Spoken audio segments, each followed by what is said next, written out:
Lihat betapa ilmiahnya dakwah sunnah ini. Betapa ilmiahnya pendidikan yang diberikan oleh ulama salaf, oleh ulama sunnah kepada kaum muslimin. Tidaklah mereka mengeluarkan suatu statement yang berkaitan dengan agama, melainkan mereka menyebutkan dalilnya, melainkan berdasarkan dalil dari Al-Quran atau hadis. Ya. Dan tentunya cabang dari itu adalah ijma, qiyas yang sahih dengan pemahaman mereka para salaf. Mereka tidak pernah mendogma kita tanpa ada dalil. Ya. Mereka berkata haram, ini dalilnya. Berkata wajib, ini dalilnya. Berkata sunnah, ini dalilnya. Berkata makruh, ini dalilnya. Dakwah yang ilmiah.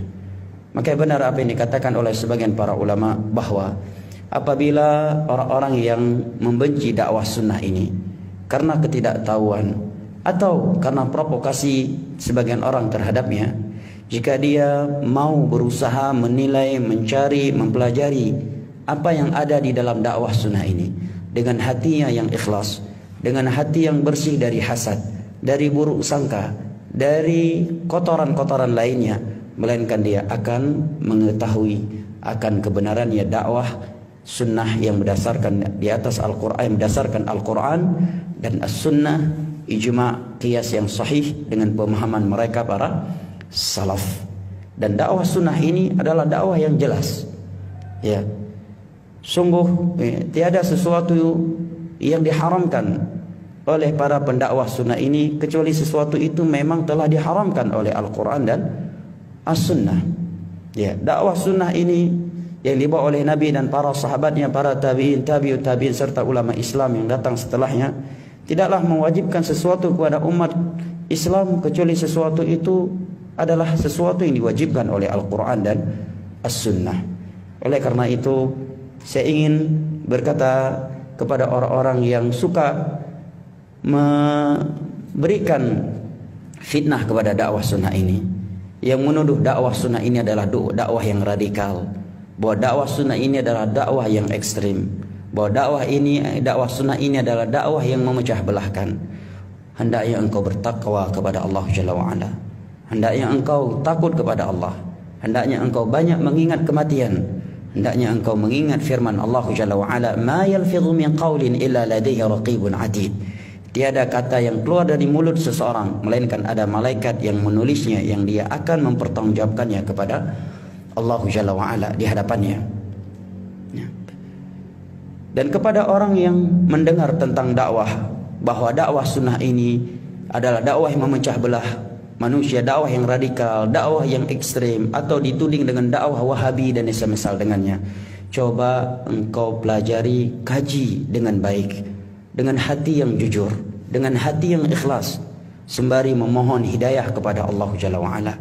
Kumpulkan video ustadz-ustadz yang dikatakan Wahabi, kumpulkan tulisan-tulisan ustadz-ustadz yang dikatakan oleh sebagian orang mereka Wahabi, ustadz yang ekstrim, ustadz pemecah belah umat.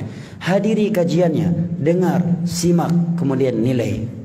Adakah di dalamnya ajaran yang bertentangan dengan Al-Quranul Karim, yang bertentangan dengan hadis-hadis Nabi SAW yang merupakan standar kebenaran di dalam Islam ini, yang merupakan landasan hukum bagi umat Islam ini? Karena Allah Jalla wa'ala telah berfirman, fa in tanaza'tum fi syai'in sarudduhu ila Allah war Rasul in kuntum tu'minuna billahi wal yaumil akhir dzalika khairun wa ahsanu ta'wila.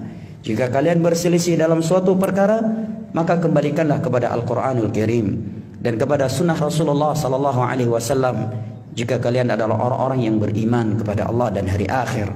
Dan yang demikian itu merupakan solusi dan jalan keluar terbaik dari Allah Jalla wa'ala untuk kalian. Allah Jalla wa'ala tidak pernah menjadikan